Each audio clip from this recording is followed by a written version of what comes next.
Today's guest is Madeline Rosene. Based out of Cleveland and Los Angeles, Madeline has been making a name for herself as an artist and has amassed over 100,000 followers on Instagram. Welcome, Madeline. How's it Hey, going? great. It's going great over here. How are you? Doing so well. So let's start back at the beginning of your story. Where were you born and raised, and how did music first come into your life? Well, I was born in Connecticut, but I was raised in Ohio, New York, and outside of Philadelphia. So kind of all over the place.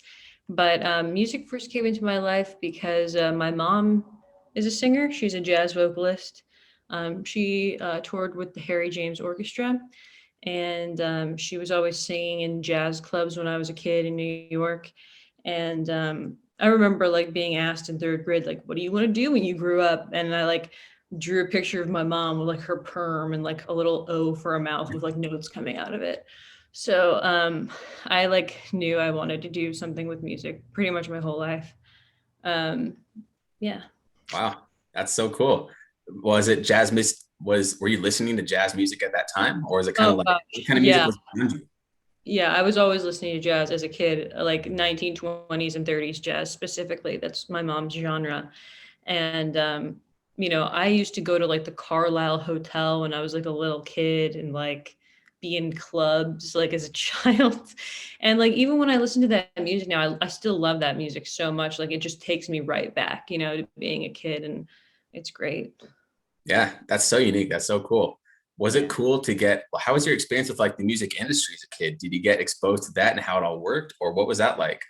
Well, it's so different, like being like a jazz vocalist who records like standards and like obscure 20s and 30s music, and like working with bands and jazz musicians in the studio. It's very different from what I do. Like I write my music, and it's very like singer-songwritery and a little weird and experimental. So like that part of the music industry, I definitely wasn't exposed to. Like, how does publishing work? And like how do I register my song that I just wrote, and how do splits work, and all of these crazy things like that I had to learn on my own. But like my mom definitely showed me like how to be brave and courageous and make a career for yourself, and um, not be afraid of performing and putting your heart out there for an audience, and how to talk to people on stage and stuff like that. I'm sure I get a lot of that from her. Yeah, and that's so important, especially growing up, is having that foundation to build on. And those are like key principles of who you are that I'm sure have carried on in such important ways going forward. Yeah, I would think so. Yeah. So, when did pop music first come into your life? Like outside of jazz, when did those influences show up? Oh, yeah. So, I mean, I guess probably like I started developing my own tastes in like fifth grade. Um, Maybe that's a little late for people, but I don't know. I was easily influenced. So, I was also homeschooled until third grade. So, I really loved like the Red Hot Chili Peppers and like Modest Mouse and like alt rock and stuff like that. And then of course I really liked like the girl rockers of that time, like Avril Lavigne. I like thought I was her, and like Michelle Branch and those kind of people.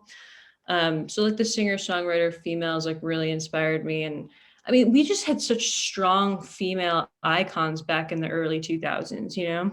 Absolutely. It's totally Pink, and true. yeah. I mean, we still do.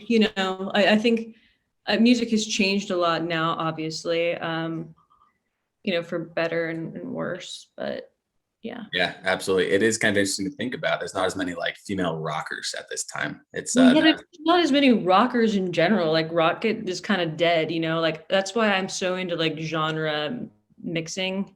Like a lot of my music has rock influence for sure. Like I love using real instruments. I love it. Like even if I'm looping them, like whatever, like I want to have some kind of original organic sound in there. Like it's very important to me.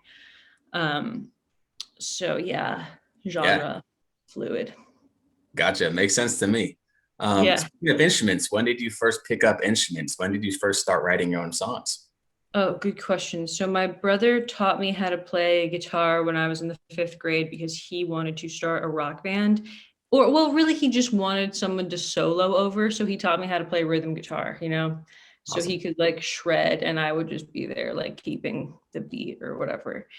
And then we had our own band together when I was in like seventh and eighth grade and he was in high school. So we were like going around Akron and Cleveland, Ohio, playing these shows at these nightclubs as like a middle schooler. And I'd Wow. be like trying to sell tickets to like my middle school friends and be like, hey, can you come out like and buy like a ticket for my band's show tonight? And they'd be like, it's Wednesday. Like, and that's at 9 p.m. It's a school night. And, it didn't really work out. But yeah, I learned to play guitar and then I wrote my first song by myself in seventh grade. Wow. What did you learn most from that early live experience, would you say? Um, you gotta fight to, I don't know, have a presence because if you're in like an all boy band, they will just like push you to the side. And I guess I learned how to be a little bossy and like, stick up for myself. And because they didn't want me to sing or anything like that. Gotcha. Um, I don't know. I learned a lot about, I don't know, just you need to learn how to just not have that stage fright, right? It's just because that's just a matter of time and just getting used to something like that and feeling comfortable there. Yeah, and I'm sure it helped you got it out of the way so soon, like so early in your life Yes, compared to how many other definitely. people, start after high school, Yeah, I think about like these girls who moved to LA who decided they wanted to be singer-songwriters at like 18 or whatever. And they're like, yep, I'm 18. I'm going to be a singer-songwriter. I decided. So I'm moving to LA. And I'm like, oh, okay. And they're like, okay, well, now I have to figure out how to be on stage. And like, I feel so bad for them because that would be hard. First of Yeah, all, I feel bad for them because they think being a singer-songwriter is a good idea and they don't just do it because like they don't know what else to do. But yeah, um, it's lucky for sure. yeah, makes a lot of sense. So you first started writing music when you were in seventh grade. What were those songs like in your very beginning? Oh my god, corny AF. Like the one was about like being broken up with for the first time. It was like the last line of that song was, "You'll wish you would have stayed back in the seventh grade with me." That's awesome. What genre would you say they were? Because you're influenced by jazz, you had some rock. Where did your songs land? Yeah, I mean, those songs were definitely like kind of folky, because I was just playing them on my acoustic guitar.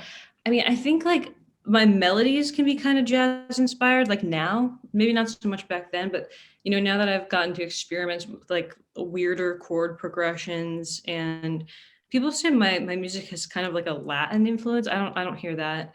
But maybe like one song I do, but they say I've heard that my melodies are kind of like unexpected, so I think that's probably what the jazz influence does. Um, and I also think when you listen to a lot of jazz music growing up, it's a lot easier to come up with original melodies because it makes you very like improvisational, for Yeah, lack of a better word, and like experimental because jazz in its essence is experimental. And also I listen to a lot of retro music, so like if you can make a retro melody sound modern, you've done something very original and innovative, in my opinion. yeah, I totally Not to agree. like pat myself on the back, but like other people do that and I really admire it, basically. Yeah, it's definitely it's interesting to call it fresh, but it is like taking it back can be so fresh. It's interesting how it Oh yeah, happens. yeah, absolutely. There's so many ways to do it. Yeah, absolutely. So after you played those shows in like eighth grade, ninth grade, what happened next in your story? Did you continue to play shows, write songs? Did you record? What were the next I steps? did. Yeah, so my parents got me like a recording session for my birthday where I laid down some of my original tracks. So that was really cool and really good of them. That was in high school. And in high school, I was part of like the live music club where we like produced our own shows for the boarding school that I went to. And that was really cool. And then I guess throughout college, I was playing shows like mostly just by myself, sometimes with a band. but usually just solo. And I actually like used to make money doing that. I don't know how I did it, but like people bought CDs back then, you know, like because that was like what, like several years ago now. Yeah, And yeah, it was dope. interesting. Where did you go to school? I went to Hampshire College, which is up in Western Massachusetts, Oh, nice. by like Smith and UMass and all that. So I mean, there are a lot of musical people up there because it's like a 5 college town, Yeah, and I mean, lots of places to play and be noticed. So that was really cool. interesting. What kind of music was the typical kind of music in that area? Oh my God, they had everything. Like, I actually went to my school because Elliott Smith went there, and he was like my idol. That's amazing. Yeah, so I don't know. I just found that out about him and I started researching this school. But the music up in that area, I mean, like lots of rock and like alternative stuff, folk, you know, some country, surprisingly, up in Western Massachusetts where they think they're the deep South. I don't know. But yeah. Fascinating. So when did you decide you wanted to dedicate more to being an artist? So did you go to school for something else with some plan in mind that you're going to do something other than music, or kind of Yeah. what direction did your life seem to take, and how has it taken it? So I guess I would say that I am I, the kind of person who has tried not to pursue music a lot. I have tried very hard to not do this. And it just doesn't work out because like the heart wants what the heart wants, you know? Yeah, And, you know, I wanted to go to medical school for a while. So I was pre-med in college for 2.5 years. And then I decided I wanted to be a journalist. So I switched my major to journalism. And then I actually got a job writing for a magazine in LA. So that's when I moved there. And when I was living there, I was living in this really, really beautiful apartment complex because I lived with my boss. And I could never have afforded that. But there were all these like rappers and like pop people who like lived in this building. And I would like encounter them in the elevator, right?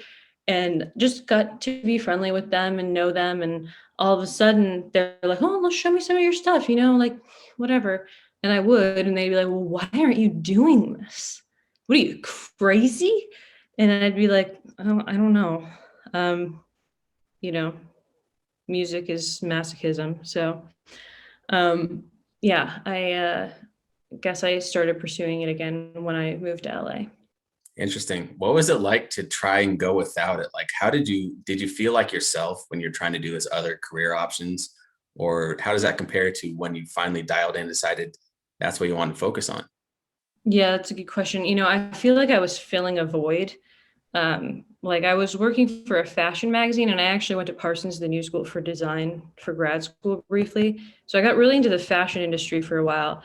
And I felt like it was like a new creative outlet and form of like self-expression because clothing is a really serious form of self-expression. And so is music. And yeah, so I was filling this void, but fashion is also very superficial and materialistic, and music is not.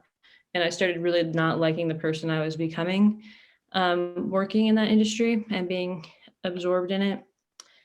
And you know, when I moved to LA, I just started writing all these songs because I was around all these different kinds of people that I had never been around before, and I was in a new place I had never lived before. And like that's very inspiring for someone who writes music, I guess. So the songs were just like pouring out at like this rapid pace.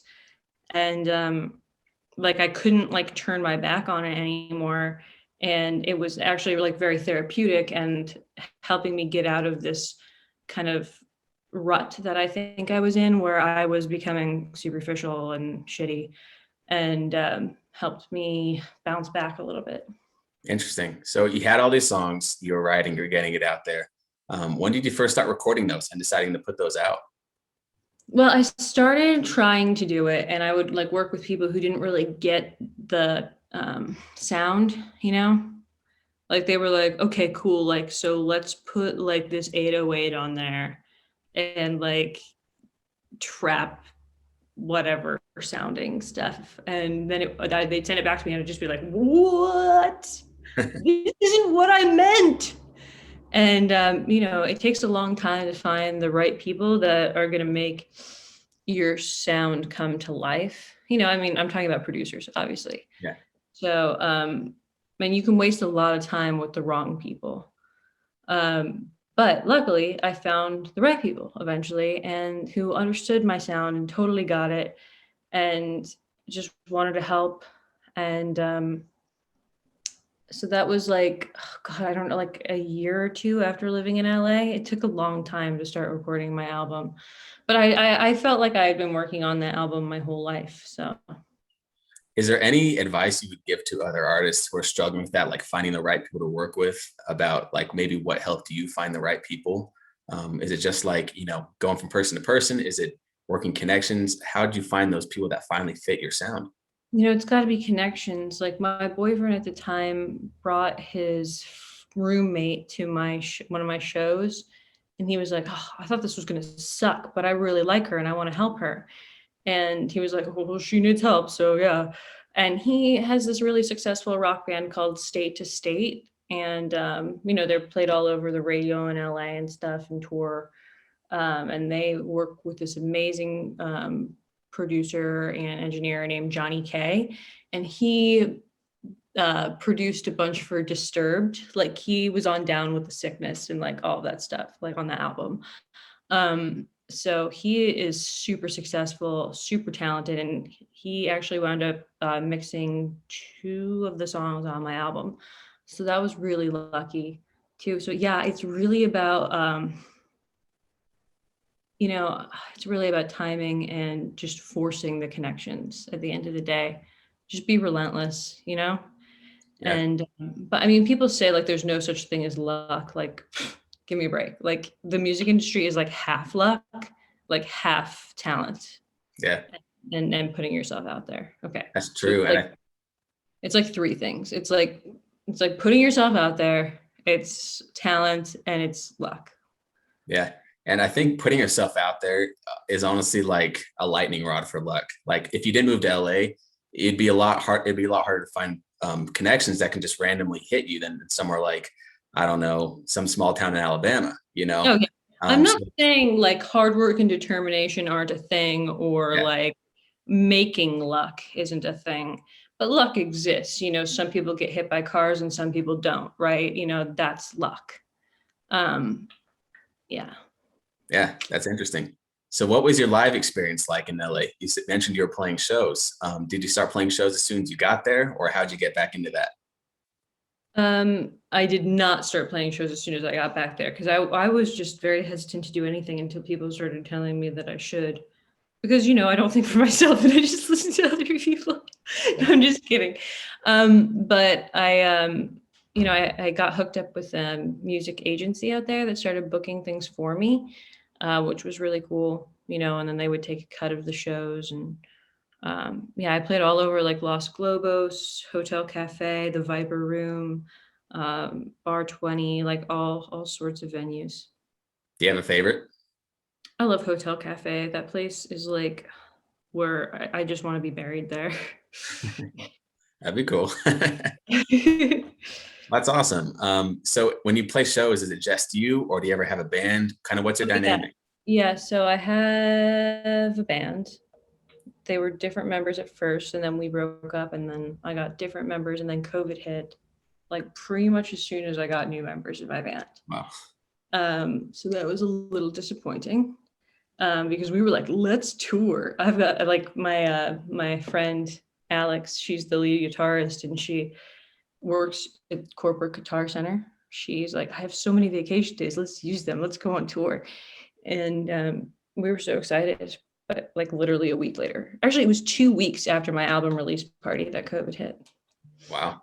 That's crazy. How's I the know. pandemic been for you? Like, how'd that go? What happened?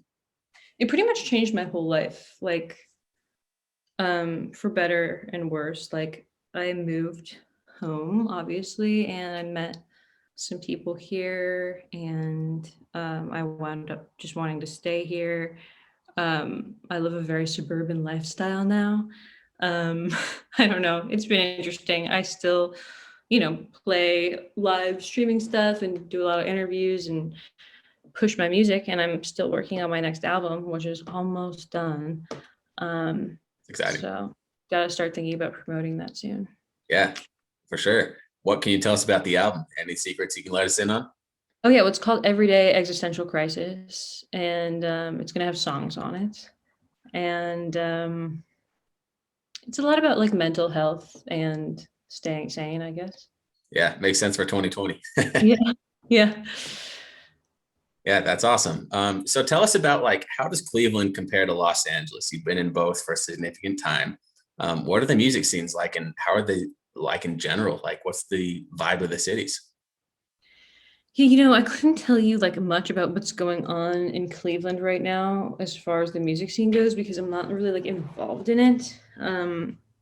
But I can tell you that these cities could not be like more dissimilar.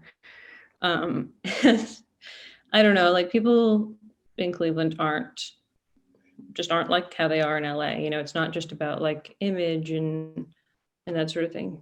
Um, I don't want to hate on LA. I love Yeah, LA. for sure. But yeah, Cleveland, I don't know. I wish I was more knowledgeable about the scene here. I'm just not yet because I haven't been doing much of networking because of the obvious. Yeah, for sure. So speaking of networking, you've managed to grow a huge following on Instagram, over 100,000 followers so far, and that's something that a lot of artists aspire to do. Talk about kind of what things have worked for you that's helped you get that far. Maybe that other artists might be able to take some inspiration from. Yeah, well, I mean, I think a lot of it has to do with like I also worked for a magazine. I've interviewed a lot of famous people. Like I interviewed like BB Rexa and like Heather Graham and like some other musicians and like Lindsey Sterling and I like my name is on all of those publications. So that's Wow. like, you know, I'm not only verified because like I have an album and like I play shows. It's like a lot because like my writing and stuff because I went to journalism school and I did all this stuff. Um so that helped me like having a whole other career helped me, Yeah. where it's like people were interested because they were following me because of fashion or because I worked for this travel magazine or they could be following me for a number of different reasons. Unfortunately, it's not just about my music. Yeah. I wish those were all translating into streams, but they are not. Yeah. So yeah, I mean, my advice, like, I don't know, you got to just be yourself on social media. If you're not doing anything in your real life, people are gonna know, like, because like nobody's gonna want to follow you on social media. Like, Yeah. you got to be productive in your real life and then show that on social media. Um, and yeah, that's what I'm struggling with the most right now. So I gotcha. Yeah, and it seems yeah. like just me looking at your feed and kind of scrolling down, looking through it on a broad view, it looks like you're really consistent with your posting. Has that been something you've tried to aspire to keep? Well, yeah, I mean, in digital marketing, consistency is pretty much everything. If you're not consistent, you might as well just not do it. Yeah, absolutely. Totally agree. Yeah. Um, so yeah, what are you looking forward to? What's coming up for you? I'm looking forward to getting a sync licensing placement. Music supervisors, please listen to my music. I really, really want a placement because I think that some of my songs are very like cinematic and I've come close to getting placements and it's just never quite worked out. And it's hella frustrating. Yeah, I bet. Um, that is like on my bucket list. Like if I can just get like 2 placements, I can die happy. What is there like a TV show you've always just thought, oh, I wish so hard my song would be on here? There's a few. I mean, right now I can think of like the show Afterlife with Ricky Gervais. It's a British show. I want my music in there so badly, and I've been bothering the producer and the music supervisor. And I don't know, who knows? You just gotta bother people until they cave in. Yeah, that's true. Consistency Just again. try to make friends with people, like people are people and there's so many ways to relate to people and talk to people and you don't want to take them for granted and you don't want to just like be like, hey, I'm trying to use you to get on like some show or something. But like, you know, it's just important to meet the right people and understand who they are and appreciate their work so they can appreciate your work. At the end of the day, that's what it's about. Yeah, sounds like genuity and being understanding of not only your situation but of theirs, and kind of just meeting in the middle. Exactly. I mean, it's like I never would have found like, I've reached out to different music supervisors and producers before, and it's like I mean not a lot to be honest, because I'm really picky about where I want my music to be. And it's like I wouldn't have found them if I wasn't like already totally obsessed with what they do. And you know, I if they don't pick up my music, like that's totally okay. Like I want them to know that their work is appreciated by somebody, because even if they're already fucking huge and famous and successful and making tons of money, like not everybody hears like thank you or I appreciate your art every day. Yeah, and that's so important. What are your long-term goals with your music? Like beyond getting the sync licensing and all that, what are some other goals you have set that you want to accomplish? I just want to put out this next album. I try to take everything like very step by step. Um, you know, I want to open for people that I really like people like Alanis Morissette, things like that. But I just need more exposure first before I can really think about things like that. So that's why the sync placement is big for me right now, and putting out more music.